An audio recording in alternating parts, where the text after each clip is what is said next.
and reader of my lectures should always work within himself abundantly. All else is automatically rejected by it. For the arrogant and those who seek superficially, the message will remain the book with 7 seals. And I would like to give you one more quote, listeners, from the author Abdul Sheen.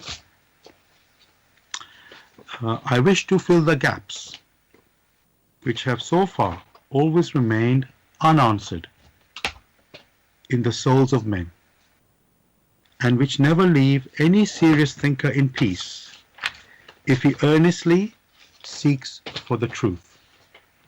So, dear listeners, I just want to remind you, the topic for tonight is, in joyful activity, make use of everything in creation. In joyful activity, make use of everything in creation. And you can join in the discussion with any questions or comments. The number to contact us, our UK number, it is 079 39 641 958. You can call, text, or use WhatsApp. And if you're outside of UK, it is 0044 79 39 641 958. Gregory, just looking at this title again, in joyful activity, make use of everything in creation, is such a incredible thing to think about that. Make use of everything in creation and enjoy in joyful activity. So I want to, again, like we do normally, break the words in the title down, or go through the words in the title and look at them so we can. May I make a request? Of course. There is some background noise somewhere. Okay. And is it possible to look into it? Yes. It's as if someone is trying to pick something or arrange something, or it's on the computer. Okay, yes, I'm going to sort that out. So, apologies for that, listeners. Thank you for pointing that out, Gregory. There was a little bit of sort of background, as you said. So we're going to stop that. Yes, so going back to the title again, in joyful activity, make use of everything in creation. So, Gregory, I looked up in the dictionary what is joyful, the meaning of joyful, and it says feeling, expressing, or causing great pleasure and happiness. In a way, we all know it's about happiness. Being joyful is happiness. And so just to repeat what it says in the meaning, feeling, expressing, or causing great pleasure and happiness. Is there anything more to add to that, Gregory, or even subtract if it's something not correct there? One may also, to enhance it, said a perception of happiness. That may be a bit nearer. Is that perception of happiness, which perception could be intuitive and could be intellectual and could be mere feeling or something. But it's a perception of happiness that is referred to as joyful. Mm-hmm. Yes. So yes, that makes sense. Yes, thank you for that.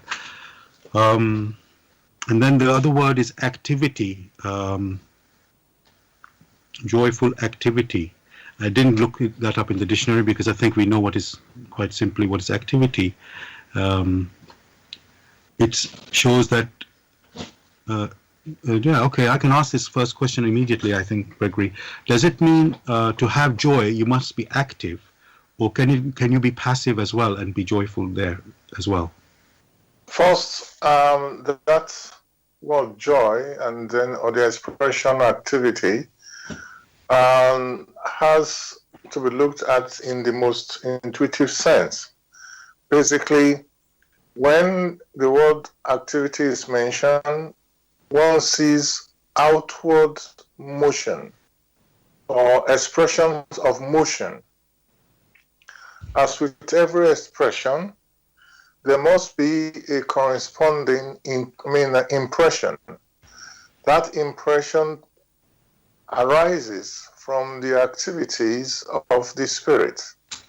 So when you look at it on the whole, then one can see that to be able to really be joyful, there must be inner activities, which inner activities are referred to as emotions. And also these emotions or these impressions are expressed outwardly. And that's what you see. Those expressions could be a smile. It could be hear people singing or jumping. These are mere expression, but something must have caused that particular impression. Thank you for that. Again, you can see that these words are wider than you might think. So it's really good to have an understanding of that. So yes, thank you for that again. Now, I won't go to the next part of the title yet, Gregory. I just want to focus on this joyful and joyful activity. So in this world we live, Gregory, there's joy and there's sadness. It's not just pure joy. And here, the impression of the title is, in joyful activity, make use of everything in creation. It's like all the activity, let's say the hint is as if everything should be joyful. But we know that, Gregory, there's suffering out there, sadness out there. Life is not easy. There are challenges and things like that. So can one really be joyful in no matter what the circumstance? Can you be joyful no matter what the circumstance? That's a very good question, because joy or sorrow is emblematic of the attitude. Which attitude is the perception or the view that the personality has expressed towards a particular experience. If that inner attitude is that of relief, and in spite of the devastation they find around, because there are situations, very simple situations, in which that which should have caused so much suffering or untold damage subsequently cause only a minor brush, and the person who is now permitted to have an overview is so filled with gratitude and is joyful because things could have gone the other way. So it depends on the inner attitude of the personality. Of course, there is so much sorrow, but one should know that that personality has come here to experience that which is joyful, and also that which is not so joyful, which might be sorrowful. It is through this experience that the personality is able to mature and then steer its course towards those things that will bring it continuous joy. Thank you for that, Gregory. I really understand your point about the attitude, because it's how you are in a way, how you're being, let's say, in a situation. That's how you're going to handle that situation. If you are obviously, when you're suffering, it can be painful, but suffering, let's say, could there be fear there? There can be so many things happening with suffering. You may not take any action, or let's say you'll be slow to take action. But if you are having this inner attitude of, let's say, strength or joy, let's say, the joy that you're alive, even just thanking the gratitude, like you said, the word gratitude there,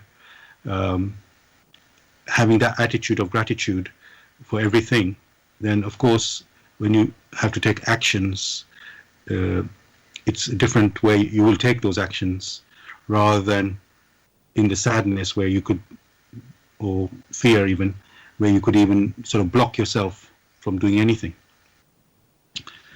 May I add that fear tends to paralyze the personality from making objective decisions, because once fear comes in, it's as if a shot of paralysis has been injected into one's perception, and that is what makes many a person unable to analyze or to analyze things say objectively, or analyze things in accordance with the laws of creation or the laws of nature through which he himself came into existence.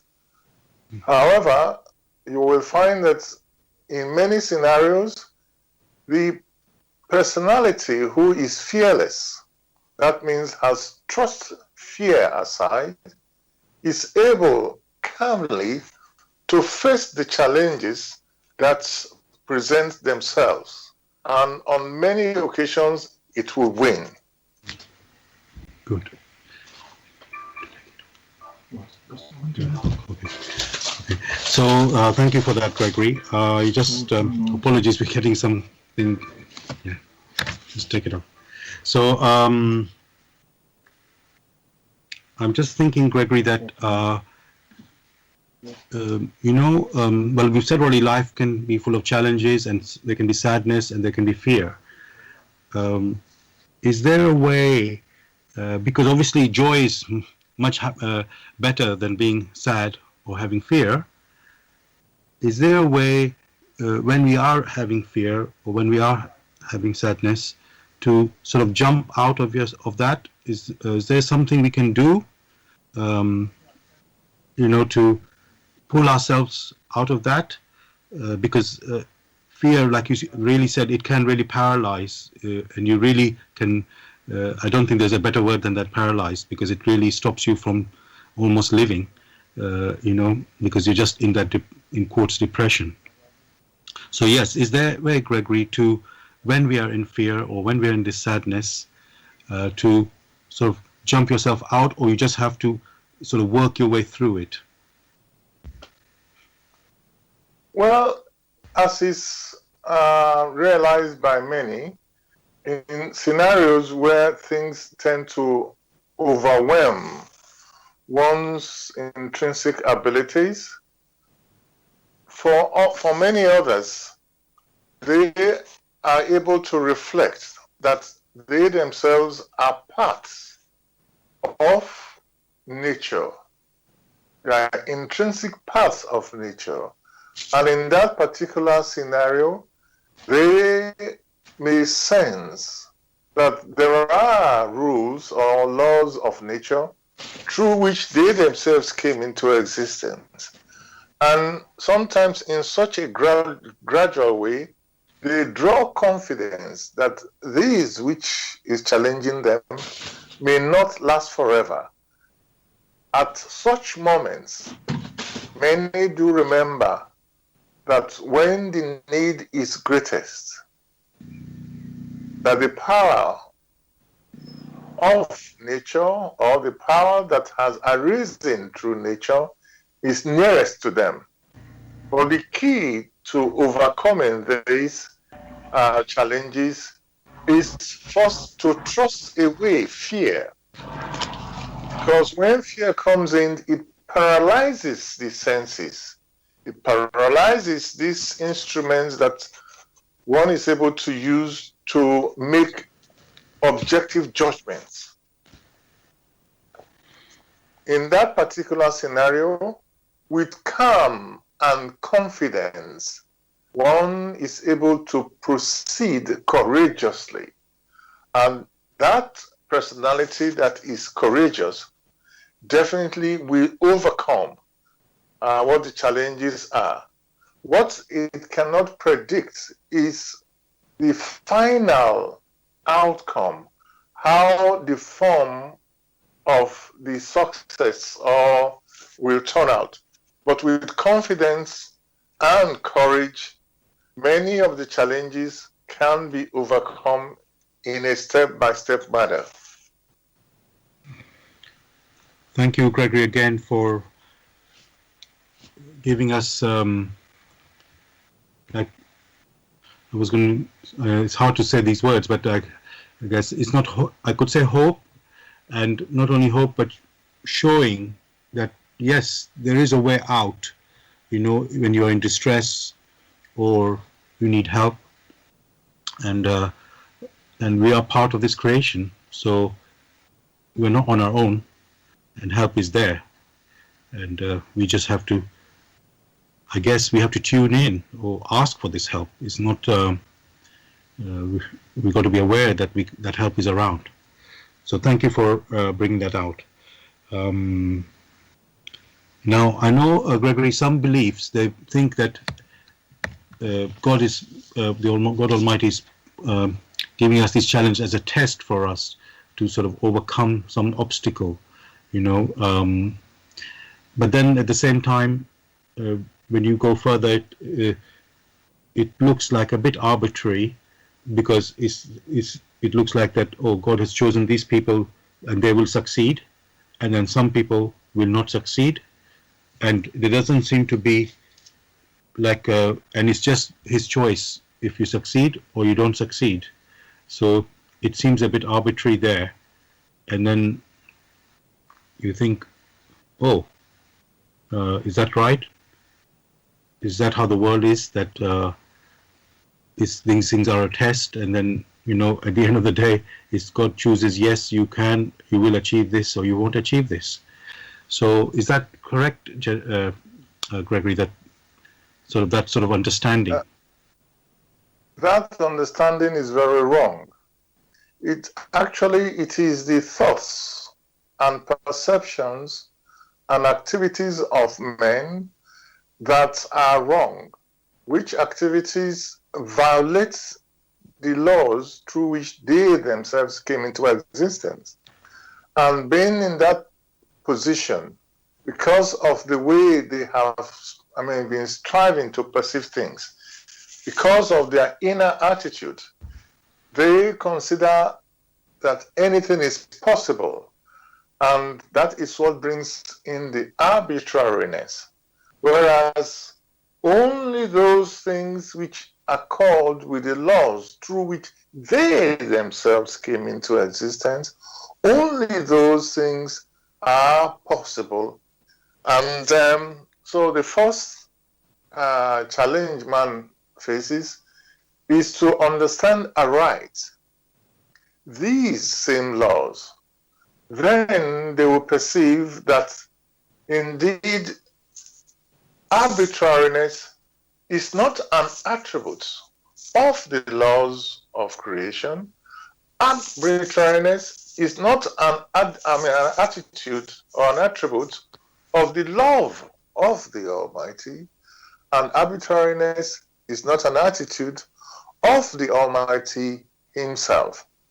Once that one has been eliminated, then an inner change of their attitude will show that you are able to receive something if and only if you are able to prepare yourself such that that which approaches you, which one may call an attraction, that will only coalesce and touch you if you are able to swing with it.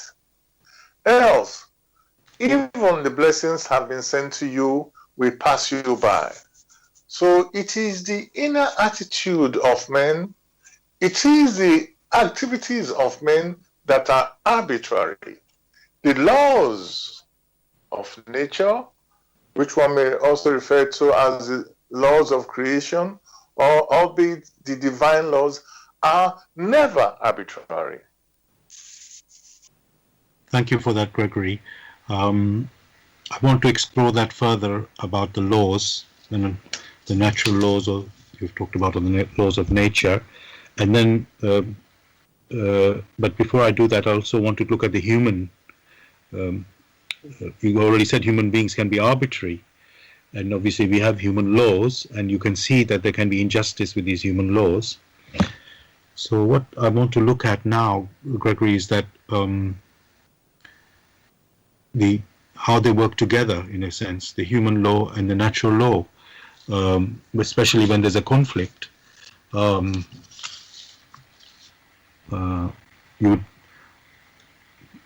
Let's say there's some injustice done by human law, and what should we, should we keep fighting in the human system, or should we let the laws of nature take their course and take effect? When you mention that there is injustice in the human law, that already says it all.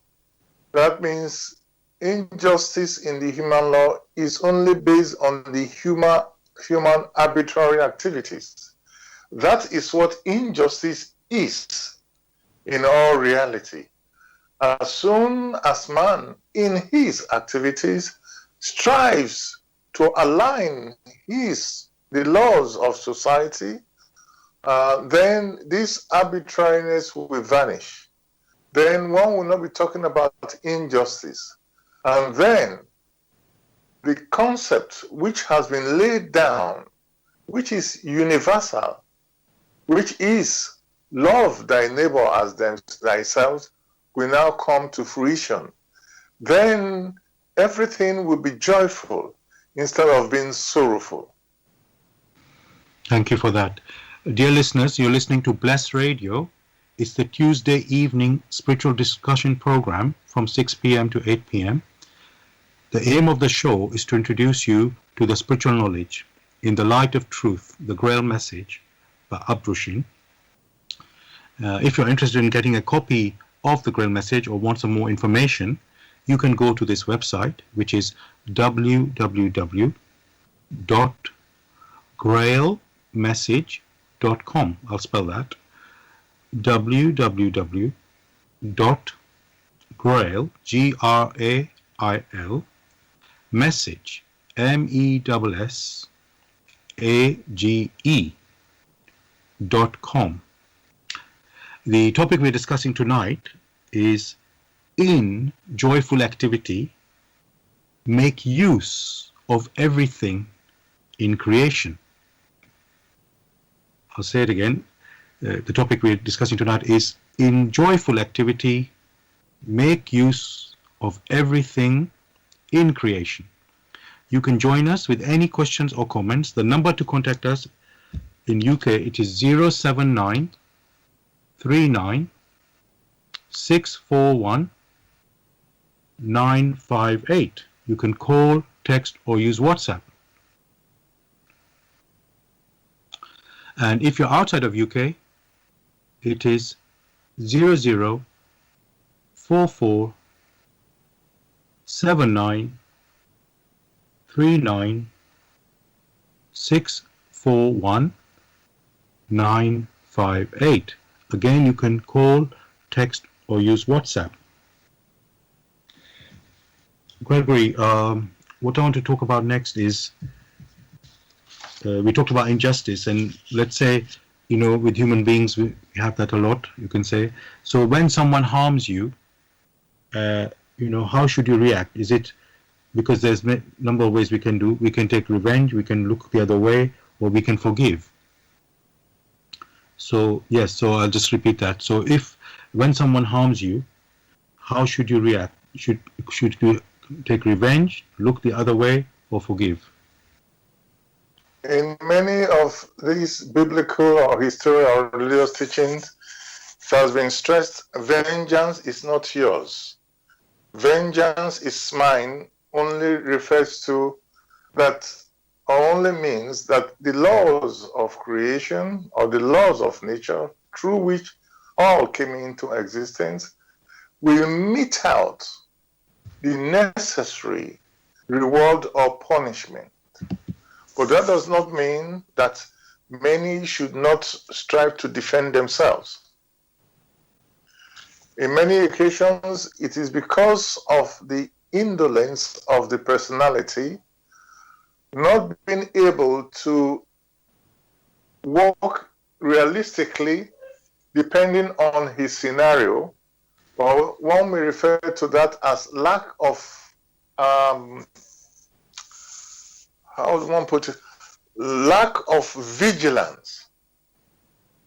That precipitates or grants room for many who are still not matured enough or who are still too stubborn to understand that the other personality, who like them, is striving to make a living or to come to better perceptions of nature and its laws, has challenges, and therefore it is of no benefit to harm the other fellow.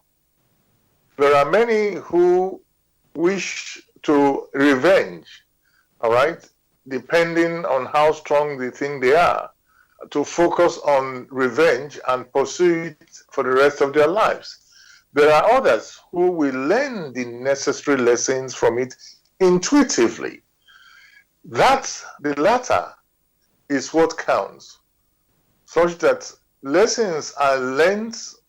That means such activities are absorbed and passed through the front brain to the back brain and directly to the spirit, and in such a way that man or the inner man becomes goes about on the alert, becomes more vigilant, that whatever comes across its way, it knows or it senses how it, the personality, will respond to these challenges. Thank you for that. And Gregory, the other thing is, yes, I pointed out some things, let's say injustice and harm that people do, but obviously we do have moments of bliss and joy. It might be few and far between, and of course they're very uplifting. So is there a practice we can have to, because you mentioned about when you're in fear and distress, you can stay calm and have confidence in that you're in this creation and you're not on your own. There's power out there, to support you. But is there something else where we can do just to have bliss? You could say constant bliss. Is there something we can do for that? Because you could say there is obviously there are many good things and many bad things that are happening out there, and obviously when you see the good things you feel uplifted, and of course not so much if you hear the bad things. But is there a way to have constant joy and bliss? Of course there is. The human personality must be on the alert intellectually, on the alert intuitively, and generally to be very vigilant. Vigilance in accordance with the laws of creation through which it came into existence. In such a manner, is able to respond to challenges which are likely to assail it. But being vigilant, it means that he or she has courage. He or she now builds up confidence within itself. And above all, before long we realize that others like himself are also striving to attain to a state where they themselves can attain bliss. And in his own activities, it will be such that it will not obstruct the activities of others who, like him, is striving to attain that which is noble. Then it will show respect to others. And that respect which comes from within him, that respect which is referred to as self-respect. Thank you for that, Gregory. I think we're really opening up this subject now, and you've mentioned the natural laws or laws of nature quite a lot up to now, and I think it'll be a good moment now to ask you, what are these laws? Because you have said quite clearly they are not arbitrary. They, let's say, nothing. We came through these laws, through the working of these laws. We have come into existence. So it really would be necessary, I would say, to know what these laws are, and we have to work to get to know them, and of course to work with them. So please, if you can tell us what are the laws of nature that you've been talking about. These laws, which have been mentioned again and again, are best understood in the way in which the bringer of the work in the light of truth has expressed them. The bringer of the work himself, Abrushin, made it very clear what the laws of nature or the laws of creation, which are expressions of the divine will, that first in any activity there are reciprocal activities. Just as a person will breathe in and therefore breathe out, it applies to the smallest activity and also the greatest activity that there could be in nature or in creation. That's of reciprocal activity. Secondly, one can also mention that there is a law of the attraction of similar species, or the law of attraction of homogeneity or homogeneous species, that good will reinforce good because that is an attraction. Good cannot reinforce evil, neither can evil reinforce good. These are different activities and they are apart. So for that which is good, for a human personality that wishes to be involved on that which is good, he himself or herself must set into motion goodness. Goodness in accordance as it has found it in nature, that provides to it, that provides oxygen for all that is alive to be able to breathe in. And there is, in quotes, the final law of that of gravitation, that which is dense will sink, and that which is light will rise. And therefore, when man in his or her activities finds that it's able to make a decision which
Okay, we're back. We're back. Very good. Thank you. Oh, listeners, we have just come back on Skype. Apologies. Gregory, if you don't mind, I don't know if you can just recap the last bit that you said. I think you had mentioned about the law of gravitation, what it is, and if you could just continue from that, if that's okay. What I had said was that for a more precise understanding, many are referred to the work In the Light of Truth, the Grail Message by Abrushin. There, all is made bare. Thank you for that. Dear listeners, just to let you know that if you are interested in getting the Grail Message or want some more information, you can go to this website, which is www.grailmessage.com. I'll spell that, www.grail, that's GRAIL, message, MESSAGE.com. That's grailmessage.com. Gregory, I have got a question from a listener. Let me just find it. It is, here we go. It says, society is regulated with laws and orders. Should our actions be left to be maintained by the creators alone? So I'm going to reiterate that question. Society is regulated with laws and orders. Should our actions be left to be maintained by the creators alone? And I think the listener is referring to the creator's laws or the laws of nature, although he or she has not mentioned that there. So I'm assuming, listening to what we've said so far, I'll just repeat that again, Gregory. So society is regulated with laws and orders. Should our actions be left to be maintained by the creator alone? The laws of society, for the continuance of that society, such that the society does not destroy itself, the societal laws must align with the laws of nature that ensures continuity, harmony, and happiness. Else, it will be disharmony. It's as if by things, one is referring to the people and all that exists in that society, will fall apart. And when things fall apart, the center cannot hold. Thank you for that. Now, I want to move to the rest of the title, which is, I'll repeat the whole title: In Joyful Activity, Make Use of Everything in Creation. In joyful activity, make use of everything in creation. So we've been talking about in joyful activity, or joyful activity we've been talking about. And now I want to look at making use of everything in creation. I guess, Gregory, we should first find out what is creation, because we know about the earth and the universe, let's say physical universe. And then when we refer to the word creation, well, I don't know if that's so clear. Can you help us with that? What do we mean when we say creation? Before the word creation is used, one should first understand what nature is. Once there is clarity of what nature is, then in a step-by-step manner, one may grasp what creation is. Like has been described or discussed many times, when one looks at nature, nature has its constituents. These constituents of nature sometimes are referred to as the elements in nature. After all, in nature, one has living and non-living things. What one has described as that are what many are able to perceive with their physical senses. These physical senses, 5 of them basically, are expressions, are tools, which one may call them. Behind these expressions, behind these tools, as with any expression, there must be an impression, or there must be impressions.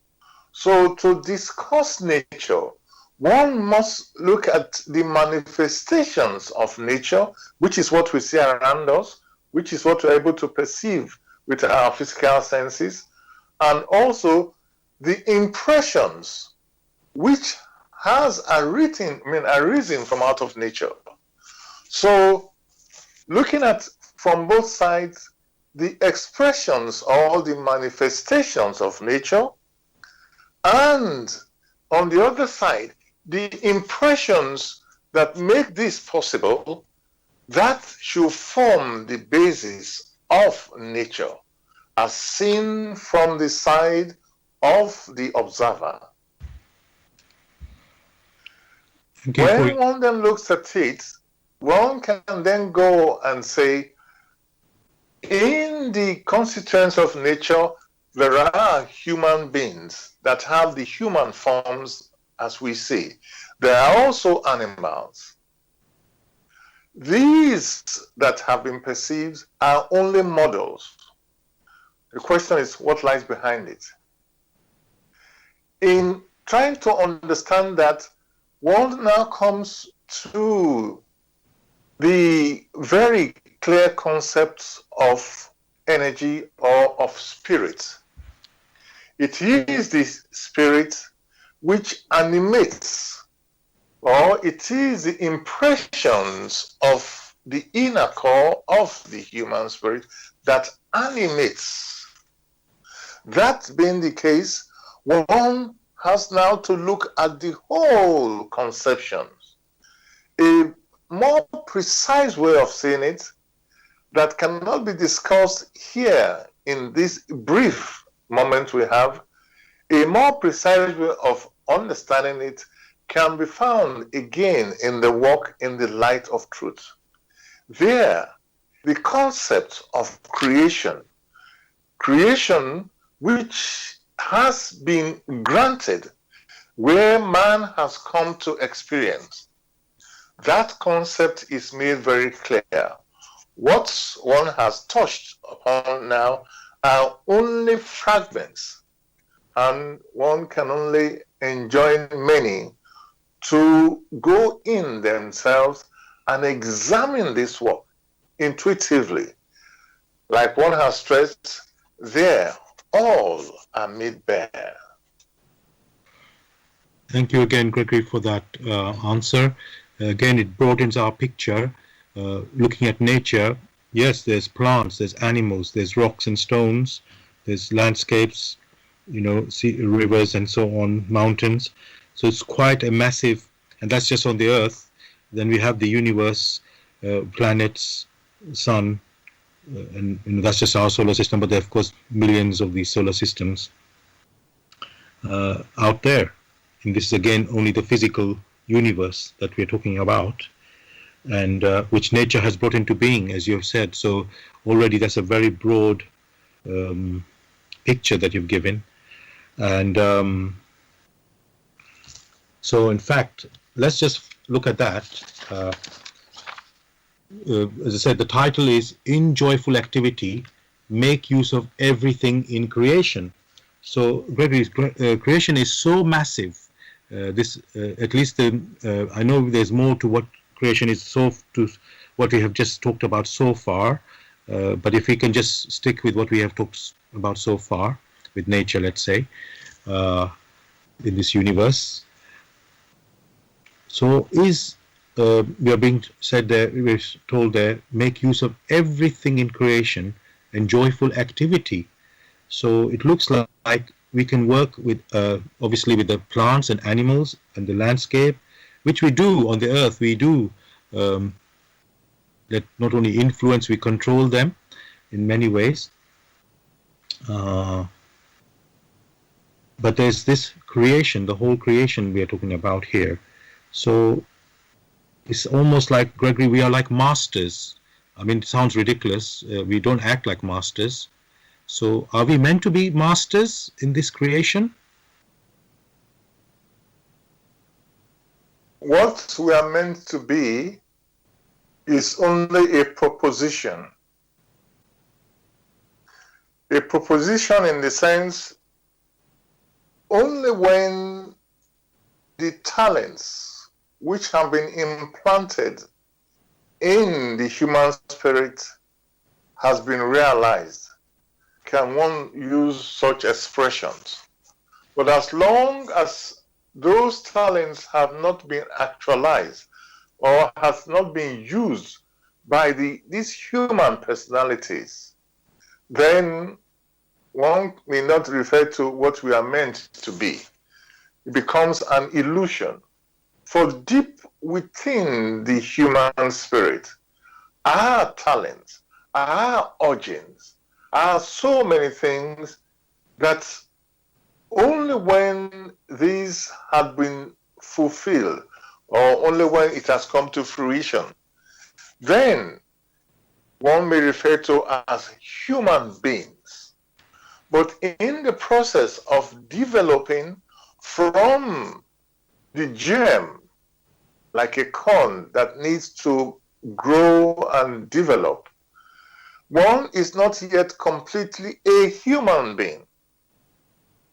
That means it's the continuity of activities or the continuity of joyful activities is not assured until one has attained that particular level.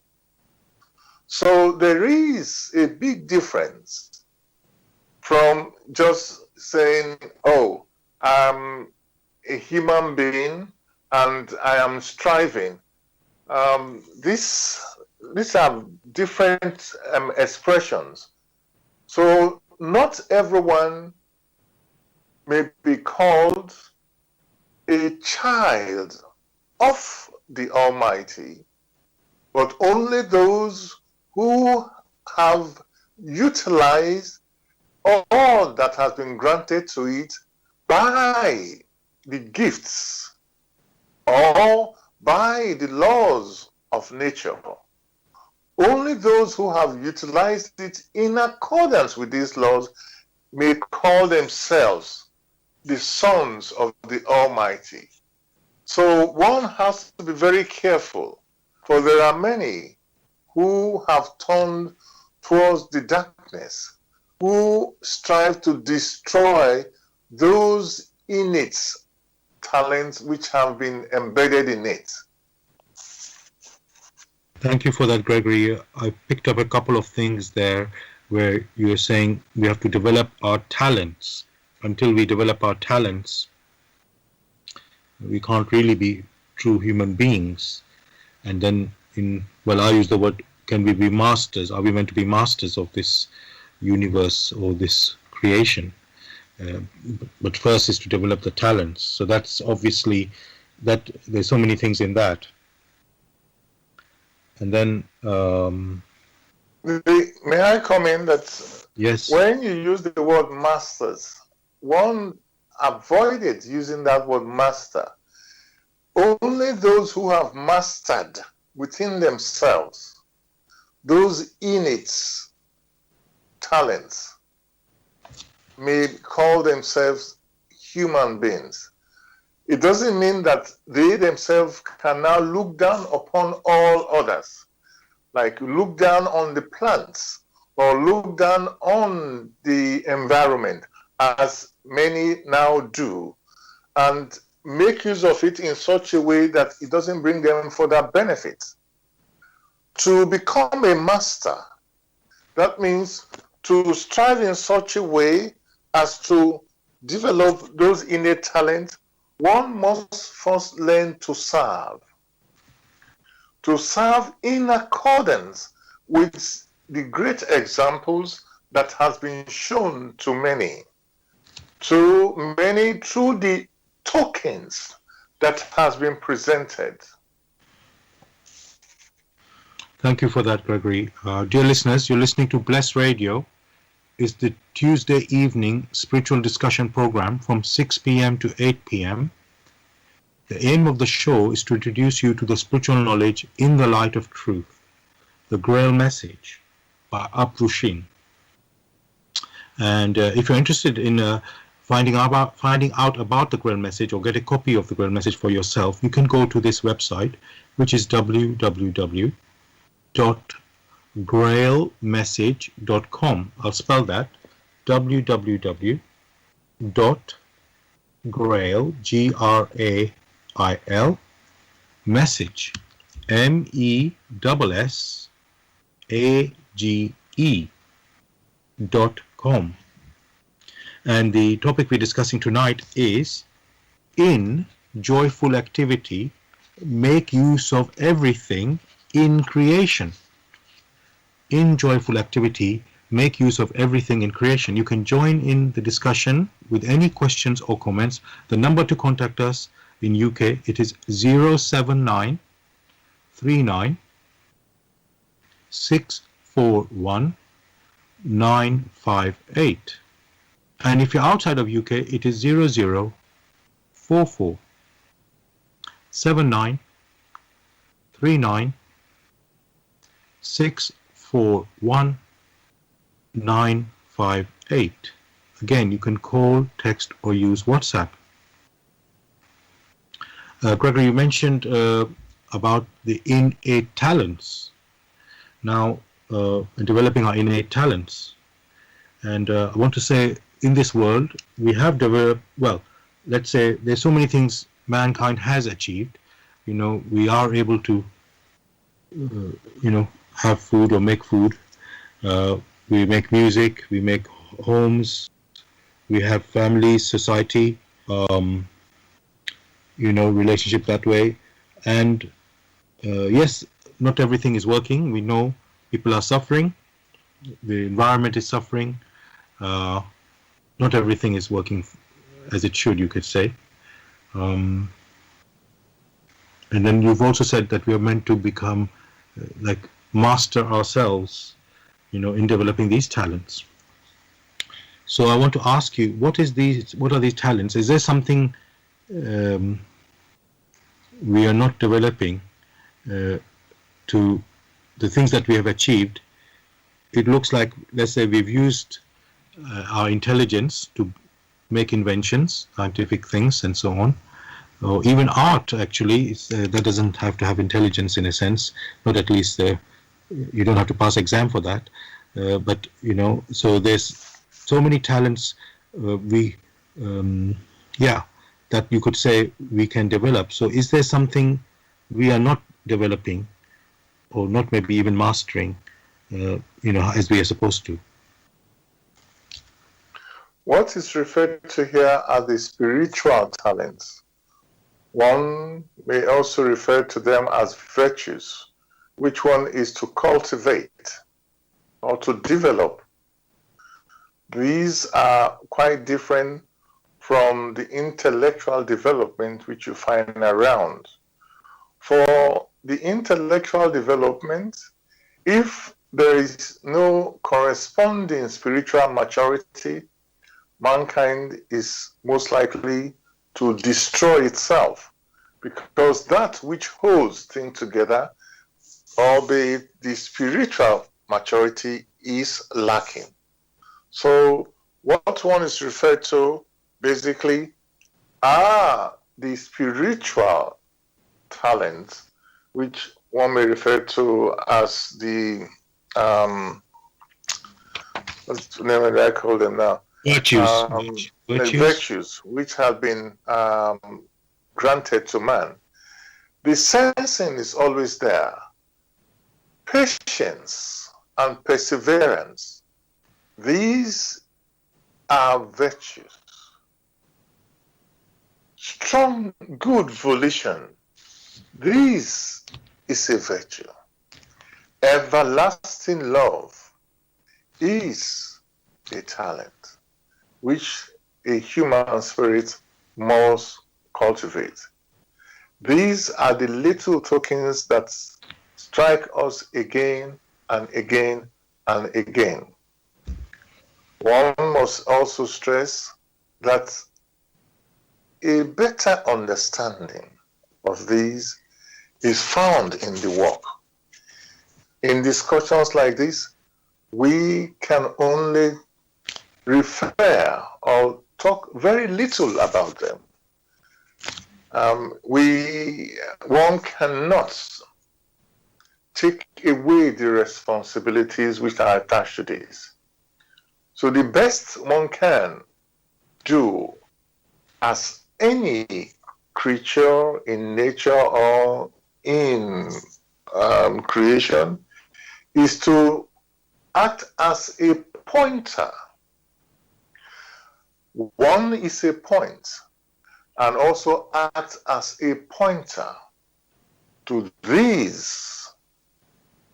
This pointer is to the work which is from whence all that man needs for his personal development exists. Thank you for that, Gregory. You've talked about those virtues, patience and perseverance, and everlasting love, and also strong volition.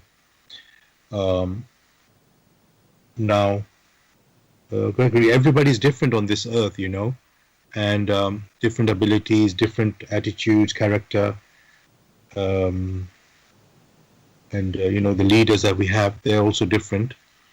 And so I'm just thinking,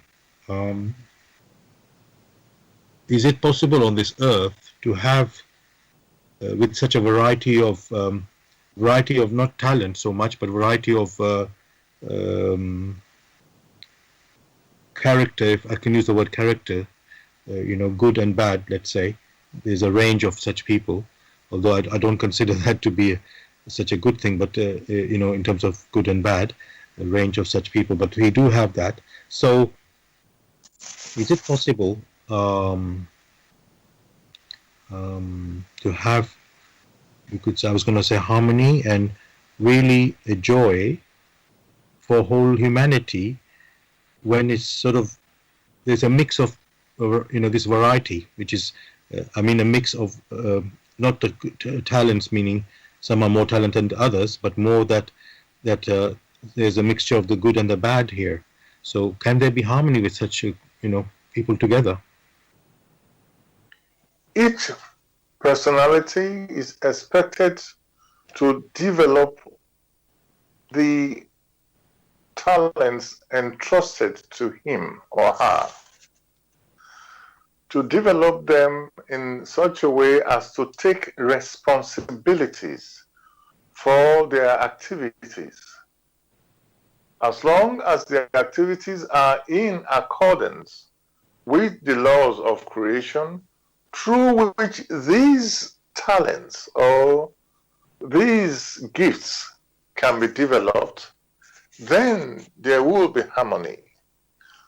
First, each personality must cultivate within itself these talents, and as the talents are budding, those of the same homogeneity will then come together, and those who lack that homogeneity will go the other way, where they can assault themselves to their field in such a way that before long they will find that it is not upbuilding. But whilst on earth, one is able to make a start. For when one departs, it becomes a different thing altogether. Whereas here on earth, that which is good and that which is not so good may coexist, such that that which is not so good may learn. and benefit for itself, and then come to a personal decision that they will take the road of that which is good in accordance with the laws of creation and supports their neighbors. Therefore, it is said, love thy neighbor as thyself. That means respect your neighbor, support your neighbor. However, for those who do not wish to follow that, before long they will find that it brings disharmony, and not many can live in disharmony for the rest of their lives here on earth. Before too long, they themselves will be tired and will wish to change. So the earth is a place where the possibility is provided for mutual maturity. Thank you for that, Gregory. I received some questions from a listener. They're following on from the previous questions, actually, about, you could say, earthly justice and system. So it's like a shift from what we've just been talking about, but there's a number of them. So I just feel I should just go back to that sort of topic now. So the first question there is, how should the courts prescribe punishment to align with the laws of creation? Yes, because I remember we said the laws of man and the laws of nature or creation do not align in many cases.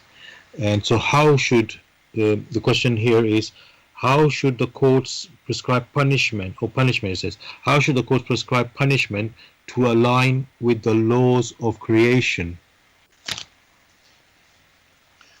Before any so-called punishment can be prescribed, those who make the prescriptions must understand deeply these laws of creation or the laws of nature.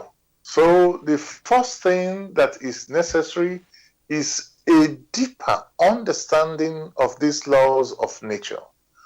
Once they come to a deeper understanding, then the laws which they suggest and put in place will change. Thank you for that. And then I'll continue with the next one, which is, do the courts act arbitrarily in prescribing punishments? So it says, do the courts act arbitrarily in prescribing punishments? It all depends on what the courts have been able to do, the laws which they are following. Many of the times you find you don't have to commit an offense before you are guilty. In fact, you are guilty for not committing any offense. These are earthly laws that will make you guilty because you are supposed to have known about a law which has not yet been instituted. So the law courts first need to understand what challenges are and what these laws of nature are. And they should know that it is not punishment that is the goal, but helping that particular human spirit to realize the consequences of its activities, not only on himself, but also on others. At the same time, the courts are able to realize that there are many who could not help themselves because they had been bound, or they have allowed themselves to be bound, and their activities are such that it is not, or those activities didn't stem from the inner spirit, but things were just carried out in an intellectual fashion.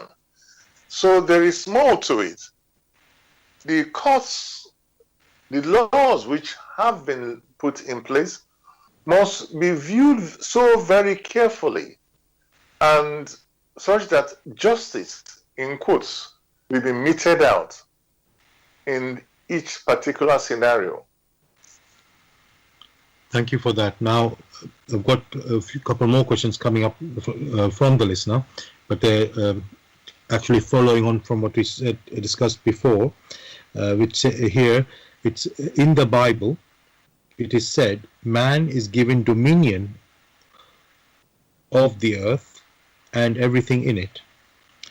Does this statement not make him the master in creation? So I'll say that again. In the Bible, it is said, man is given dominion of the earth and everything in it. Does this statement not make him master in creation? Now, it makes him or her responsible for the activities that it carries out here on earth. That is what it means. Responsibility of the highest kind. Because to whom much is given in a domain, hence the name dominion, much is expected. Thank you for that. And the last question is, how should a man grow and develop from a young age so that he or she can reap all the fruits of creation? So I'll repeat that. How should a man grow and develop from a young age so that he or she can reap all the fruits of creation? Such questions are very deep. The fruits of creations are manifold. Therefore, one should tone it down and say the fruits of nature. From birth until one reaches maturity, you find that the activities of the personality is that of imitation. They try to copy that which they find around themselves, because during that period, the inner personality is trying to master the use of that which has been granted it, that is the physical body, in its workings, such that that physical body will be of benefit to it. When it attains maturity,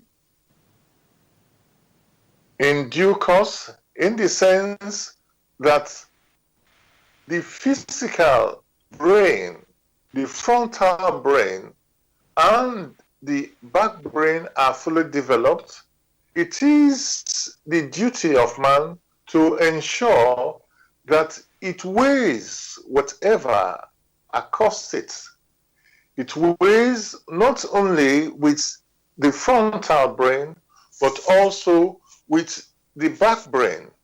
That means it should allow impressions from out of the frontal brain to first come to the frontal brain and pass on to the back brain to the spirit, that is to experience it. It is the spirit that should be experiencing it. We should be experiencing this and come to maturity. And on the other side, impressions which the spirit generates is supposed to go on the reverse way, such that it will go via the back brain to the frontal brain to be made use of. If that pattern is followed, many a time it will be found that quick and unjust decisions or unjust activities may be avoided. But this will occur step by step and gradually. But what do we find today? Quick decisions, no reflections, and utter destruction. That is why you have, over trivial things, wars. War in the East, war in the West, wars in families, wars in society, misunderstanding. considering that because someone is different from them, that person should not live. The false superiority they have over others. So the whole development of man, or the experience in which man wishes to have on it, has to be viewed with caution. Only that which swings from out of the inner man can be helpful to it for it to experience. Thank you for that, Gregory. And I want to explore further what you've in your answer, what you've said there, because I know we've mentioned the word spirit before. You've mentioned inner man, and you've mentioned the forebrain and the back brain, and it's I would say sounds a very complicated sort of a mechanism of how man is, or how man operates. And I just want us to just let's say look at that a bit more, just to get a clear picture about it. So you mentioned the inner man and you mentioned the spirit. Is that the actual man that when we say inner man and the spirit? And then yes, and can you just say a bit more about that? Yes.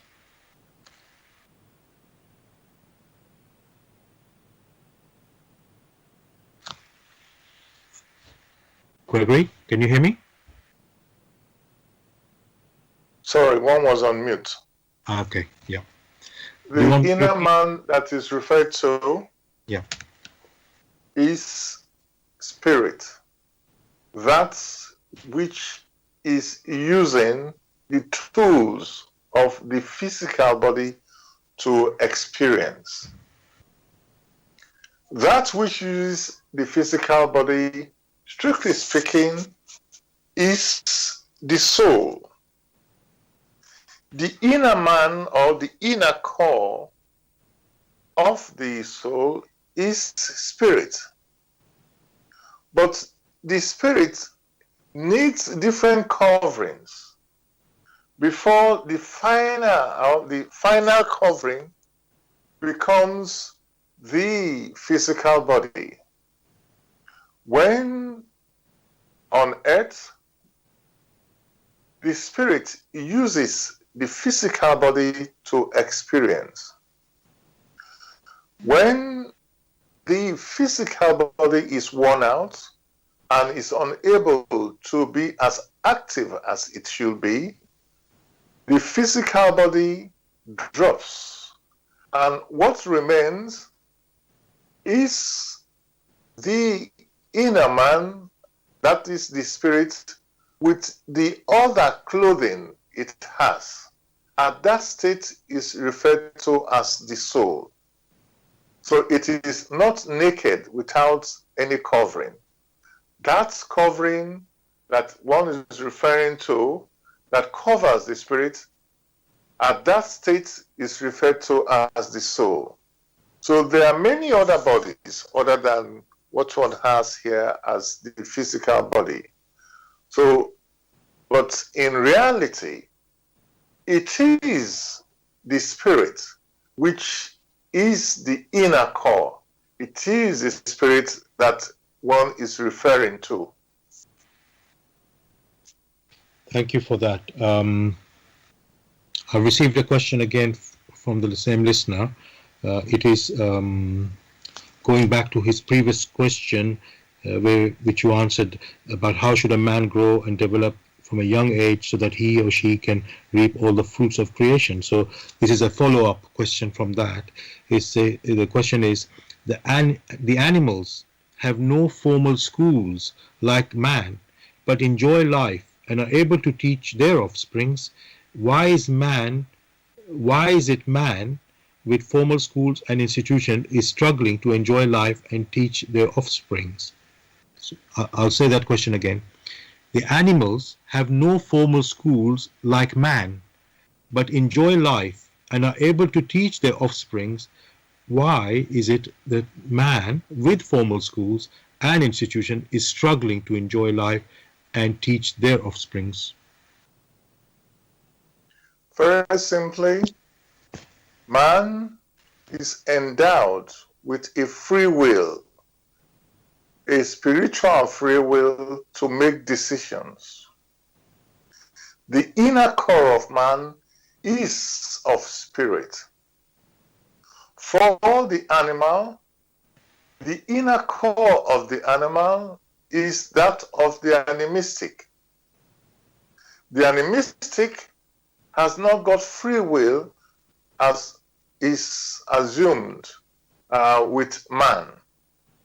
So one, on the other hand, say the animal follows the animal instinct in accordance with the laws. So it stays within its own laws. But man, on the other hand, has free will to decide how to proceed. And that being the case, and very sadly, man has not made use of the free will in accordance with the laws of creation through which it came into existence. And therefore, some of its activities are not consistent with these laws and are downright contradictory. Therefore, you find that many a person cannot teach what they themselves do not understand. As long as they lack precisely, exactly, the knowledge of the laws through which they came into existence, they cannot offer an explanation to their children or to those whom they wish to teach. Because they lack such knowledge, then whatever is offered is only mere intellectual scheming, which on the long run will precipitate confusion upon confusion. That is why you have that particular scenario. Thank you for your answer there, Gregory. I want to go into this creation. Let me just reflect on what you said about your answer there. So we have free will, and animals do not have free will, and they have instincts. Animals have instincts, and we also have instincts, but obviously we have the free will as well. So yes, so there's a possibility of us to, you could say, mess about, while the animals do not have that free will to mess about. So yes, that makes sense, that why animals, you could say, are in line with the laws of creation. Now, so it means that we human beings, there's something else we need or have to become aware of, which the animals seem to be automatically aware of, and I'm just trying to look into that. So, yeah. So I'm going to ask you, Gregory, is there something we are not tuning into? Because animals seem to do things instinctively, like we say, and we have instinct too, Gregory. So somehow, are you saying that the free will just overrides our instincts, or are we meant to do, let's say, use this free will in another way? So I'm trying to understand that it's not just, there's yes. Are we supposed to have some sort of higher ability? Could you repeat the question? I couldn't get it. Okay, so I said that we've said that animals do not have free will and they have instincts, and we human beings, we do have free will, and we also, I know we didn't say directly, but we know, we are aware we have instincts as well. So, and yet animals are able to, let's say, fulfill their role. They do not cause harm, they do not cause destruction on the earth, but we human beings seem to almost, my question really is, what is it that is not fulfilling? Is it just purely the free will that seems to be misuse of our free will that is the cause of our trouble, or is there something else we are supposed to, you know,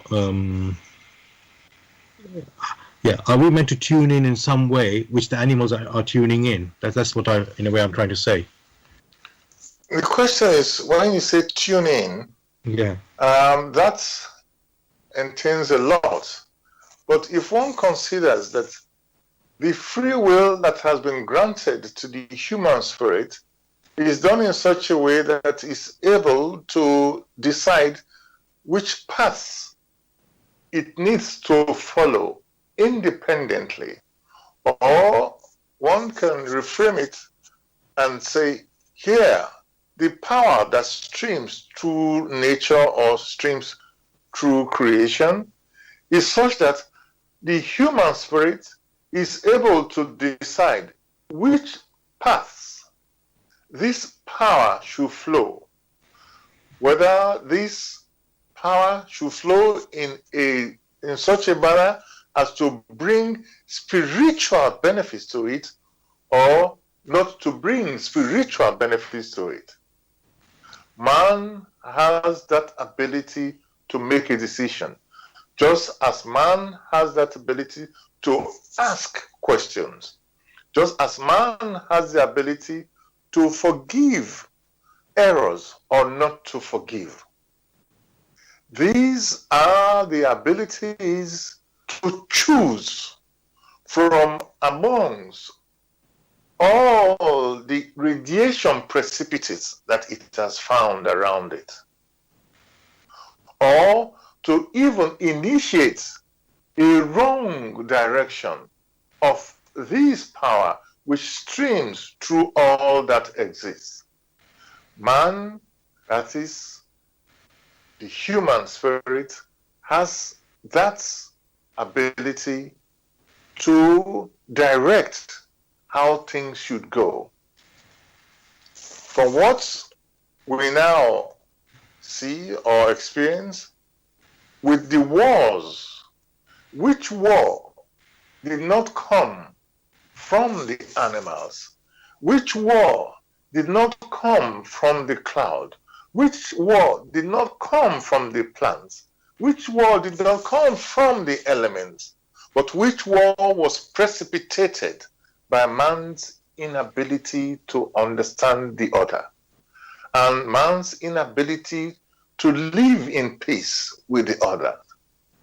That only means they have misused the free will which is granted to them, which is supposed to be used for upbuilding, which is to help to sort of build the everlasting love that was discussed. That free will which also ensures that they can choose to have a firm and good volition. That free will which also ensures that they can love their neighbors like themselves. That free will which ensures that all that is beautiful can be brought here to earth, because only man has that free will and is the mediator through the abilities granted in this free will. And therefore, whenever you find misunderstanding and war and destruction, it is the work of man. Thank you so much for that, Gregory. And I want to ask you further questions on that. But before I do that, I just want to tell the listeners, you're listening to Bless Radio. It's the Tuesday evening spiritual discussion program from 6 p.m. to 8 p.m. The aim of the show is to introduce you to the spiritual knowledge in the light of truth, the Grail Message by Abrusheen. And if you're interested in getting a copy of the Grail Message or want some more information, you can go to this website, which is www.grailmessage.com. I'll spell that, www.grail, message, message.com. And the topic we're discussing tonight is in joyful activity. Make use of everything in creation. In joyful activity, make use of everything in creation. And you're very welcome to join us with any questions or comments. The number to contact us is, our UK number is 079 39 641 958. You can call, text or use WhatsApp.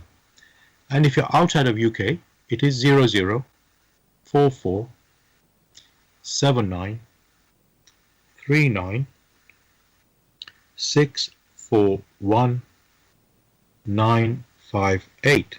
Again, you can call, text or use WhatsApp.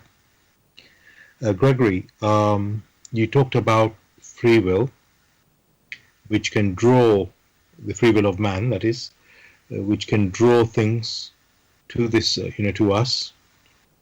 And, and you've mentioned, of course, we've done many destructive things like war and so on.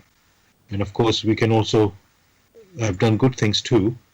Now, what I want to look at is, what exactly are we meant to be drawing, or with our free will? Because so what I'm saying is, first of all, Greg, let me look at this question. With our free will, can we receive whatever we want, like whatever material possession people want, because you just say, this is what I want? With free will, you can say anything, and it will be drawn to you like automatically. So is it like that? We can receive anything we want? There must be the differentiation of that which one wishes intellectually and that which is spiritually willed.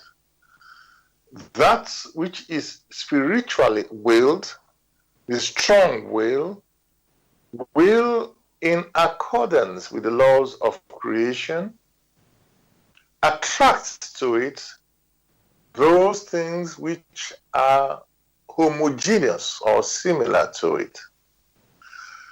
Before long, there will be a manifestation of that which the human spirit has attracted to itself.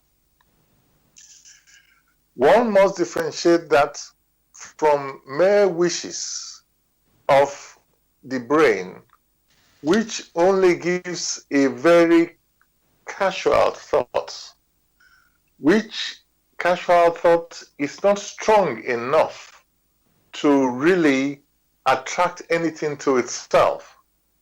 Such thoughts only arise out of indolence. Indolence in the sense they are not prepared to work.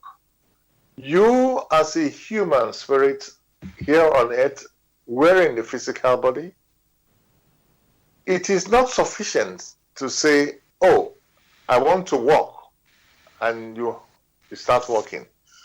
You must drive it into motion. You must strive, you must exert yourself, such that which you are willing deep within is now realized. That is the purpose of an earth life. But not to sit down like an idler by the wayside and wish for food to come to you, and then it comes and you remain there. Such things do not happen. For such indolent way of doing things will only ensure that the human spirit fritters away the time granted to it to mature. For only those who are daring, that means courageous, who now move forward to ensure that the realization of their wishes or of their will is not just mere a waste of time. Whatever the will is, must be driven into physical activity. One cannot just sit down and say, oh, I want to now sing, or like, a minstrel, without practicing. It has to be done again and again. Of course, you can get it if you really want it.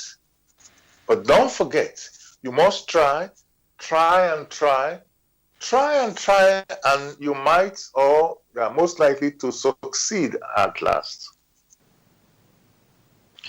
Thank you for that, Gregory. Actually, my next question, in a sense, you've answered it, but I want to put it still, because there are people, in the world, there are many, let's say, various practices people do.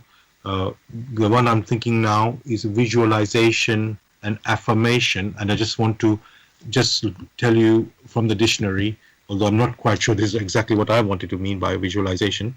Visualization here, it says, formation of a mental image of something. So, let's say we talked about wanting something, which, let's say, materialistic possession, maybe car or house, or whatever it is, going on some holiday or something. So that is like you form a picture of this, or let's say visualization of what you want.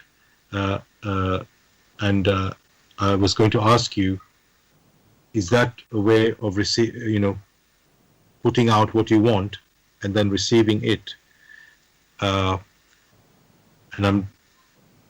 I guess let me let you answer that. I know you've said something already on this, but I just wanted to say, so is visualization... You mentioned the word visualization. That means striving to have a visual model of what it is like. Consider the case of a farmer.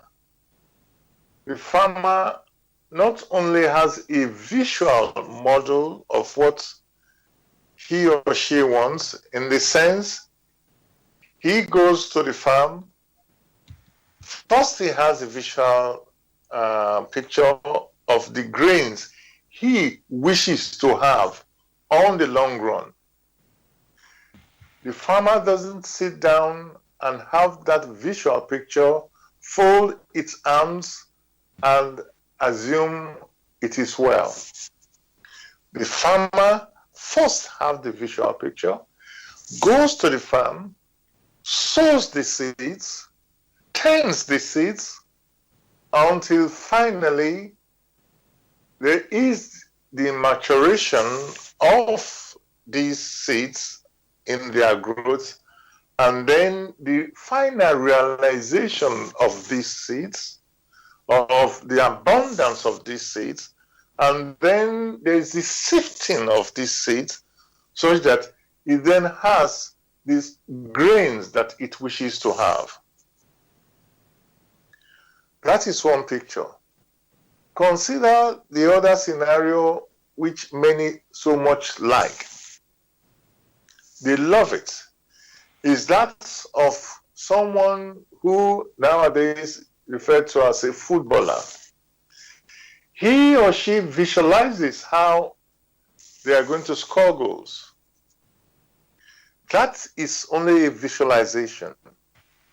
To actualize it, they go and practice again and again and again and again.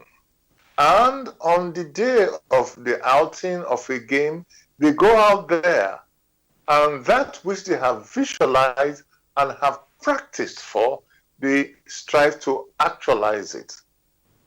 A final example is that of a musician. That the musician is able to perceive some sounds or some combination or some harmonious sounds deep within himself. He doesn't sit down and sleep and says, okay, he's going to mediate this type of music to others. But he or she practices again and again, and until deep within, he now masters this with his physical being. Then and only then is he able to mediate, or he or she mediate, this form of happiness to others in form of songs after having practiced for a long time or using an instrument. That is what is expected, and not one who sits and allows living to go by and only visualizes without doing anything. such a person will receive nothing. Thank you for that, Gregory. And another word I would like to look into is affirmation, and that in the dictionary here says that, well, there are two definitions given: the action or process of affirming something, and then the second one says emotional support or encouragement.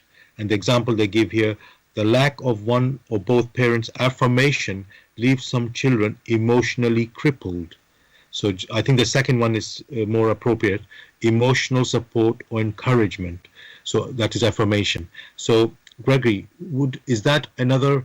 I heard what you said about the taking actions. You're having a vision, having a dream. A farmer is not just going to want to grow his crop. A dream of having his crop is going to have to do the work to make that crop into harvest, or planting the crop and then having the harvest. So definitely that has to happen. But what about this affirmation, which is the emotional support or encouragement? Is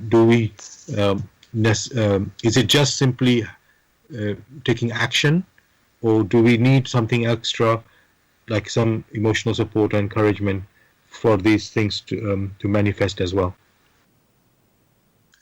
First, one must look at these things from a children's point of view.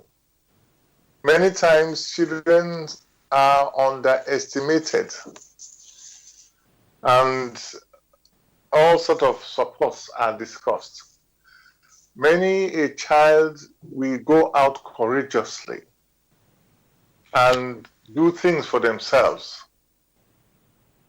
However, it is necessary or helpful if good examples, or examples with good volitions, are shown to them.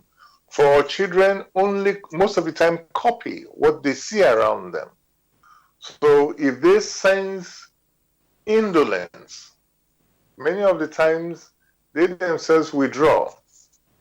Even when a child is unwell, may seeing its friends around, running around, in spite of that state, we want to jump around and follow them. However, many of the elders have devised all sorts of things to sort of support their indolent way of doing things, instead of going out courageously to face the challenges. So when you hear of emotional support, of course, it is necessary, it is helpful, but one should not underestimate the drive of a human spirit when that human spirit becomes energized or is able to see examples it needs to follow. All these words of affirmation and things are only words just to, act as, will I say, barriers. For when you look at the example that one gave in the case of the musician, that haven't heard of a piece of music or of a footballer, when the child sees what is happening out there, it jumps to play football, whether people support it or not. It goes out there, it wants to kick the ball, because every personality wants to actualize themselves. However, in doing that, there are challenges. And sometimes the more the challenges, the more they exert themselves to make sure they come on top of it. So some of the rules which have been put out there by the so-called elders are not helpful. And these rules sometimes are put out there and which end up not being helpful to strengthen the human spirit, unless, however, they mean something else which cannot be understood. However, one must again refer many to the walk in the light of truth. There, one will find the necessary lectures and the necessary advice.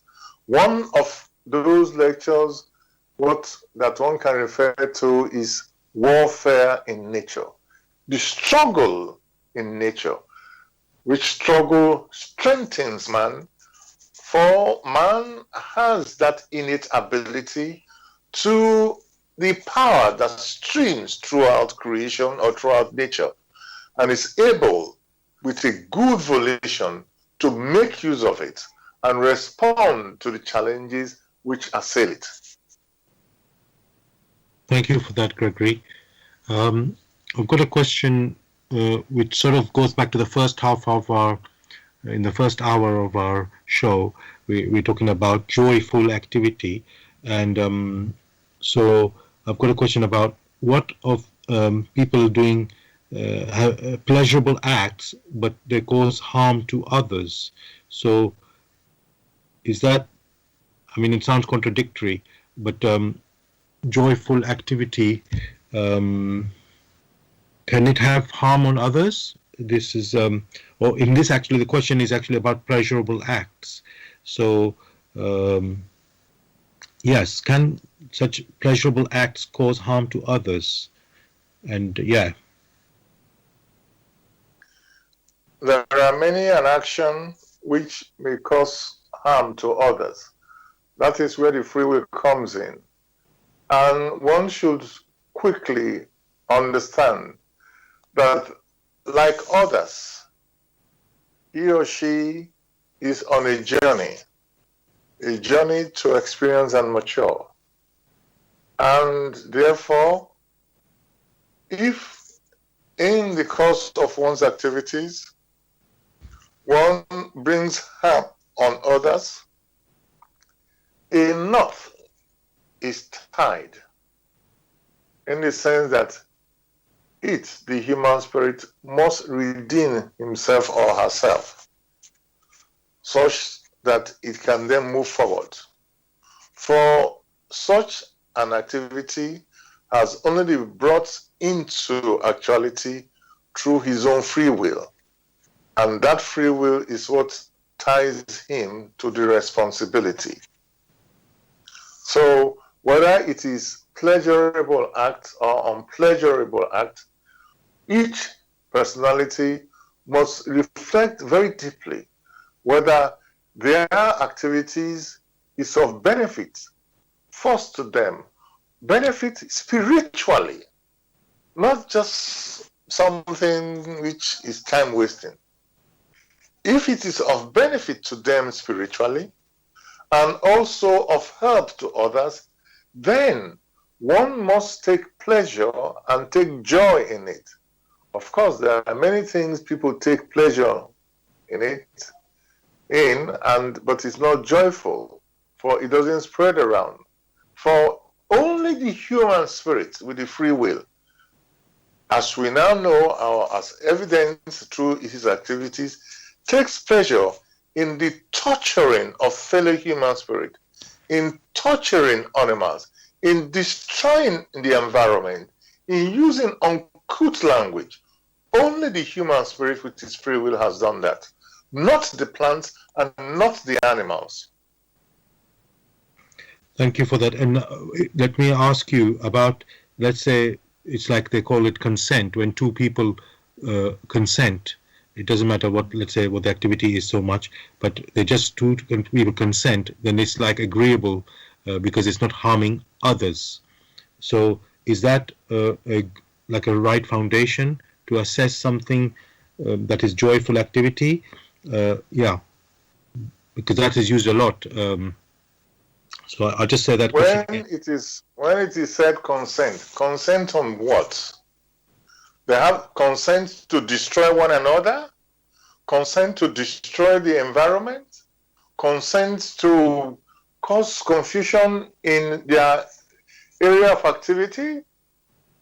Man should also understand that when consent is meant, it means something very differently. First, that the physical body, which is given to it, is only a gift. And man has duty to make use of that which has been granted to it in accordance with the laws through which It was granted to it. And therefore, if it fritters away its time by having agreement with others, which it calls consent, that brings him or her no benefit. Thank you for that, Gregory. I've got another question from the listener. It's sort of, well, it's a different one, I will say. Are acclamations not declarations of faith that can attract help with other similar thoughts? So maybe I should, before I ask that question, Gregory, there's a previous question actually. Let me go. Apologies for that. So that question was before. As you can tell, man is struggling. Will man be granted help on how to use his free will? So let me ask you that question first. So as you can see, man is struggling. Will man be granted help on how he can use his free will?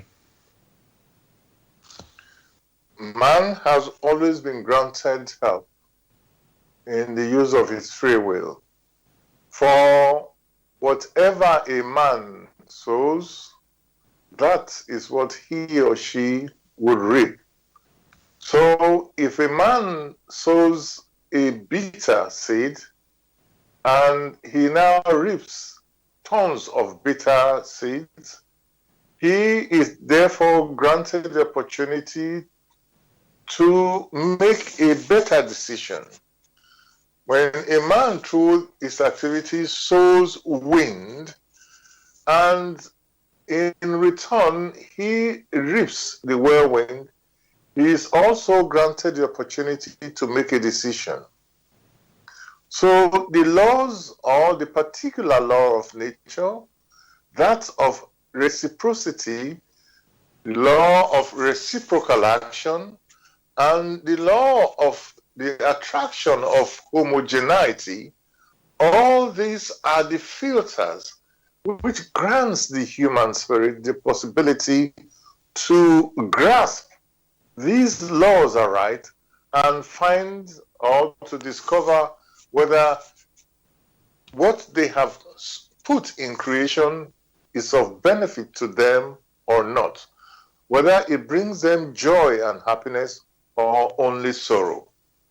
But that is unwilling to examine these things and keep making the same errors, that excuse is not acceptable. Many of the things which he is permitted to make use of, he is also granted the will first to decide whether to go ahead, that means to be, or not to be. That has never been a question. For man wishes to be. The challenge is how to be. That how is only left to the free will to decide how to be. Thank you for that, Gregory. And now I'm going to come to that last question now, which is, are acclamations, not declarations of faith, that can attract help? I'll start that again. Are acclamations, not declarations of faith, that can attract help with other similar thoughts? So, and I just want to say, acclamation is, in the dictionary I've looked up, it is loud and enthusiastic approval. So the question to say that again is, our acclamation rather than declaration of faith able to attract help? Let me say like that.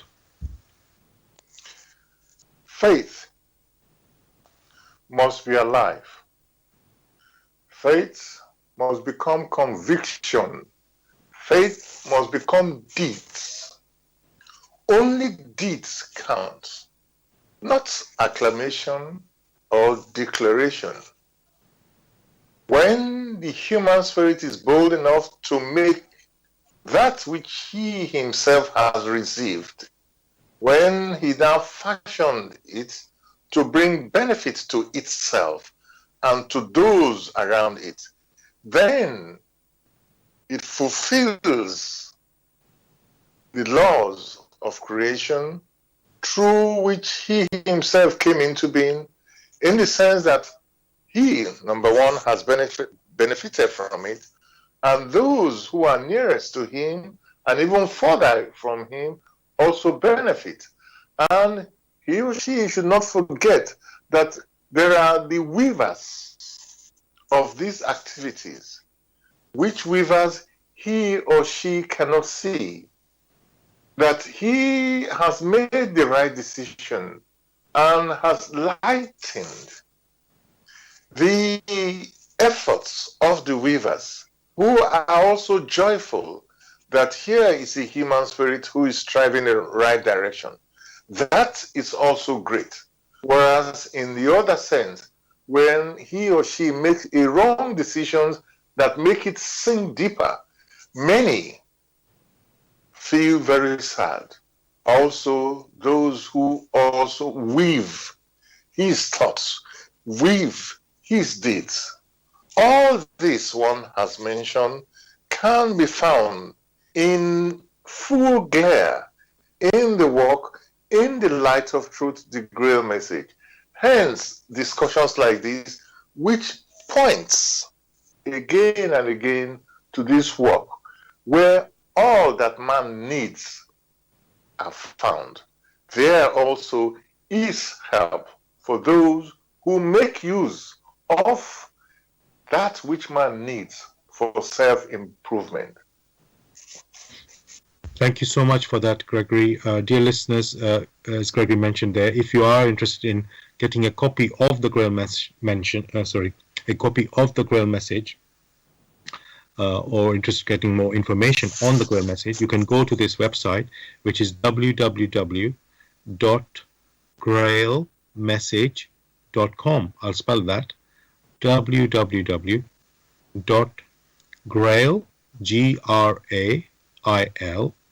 message, MESSAGE.com. Now, we've come to the end of our show, listeners. I hope you enjoyed the discussion. We were talking about, in joyful activity, make use of everything in creation.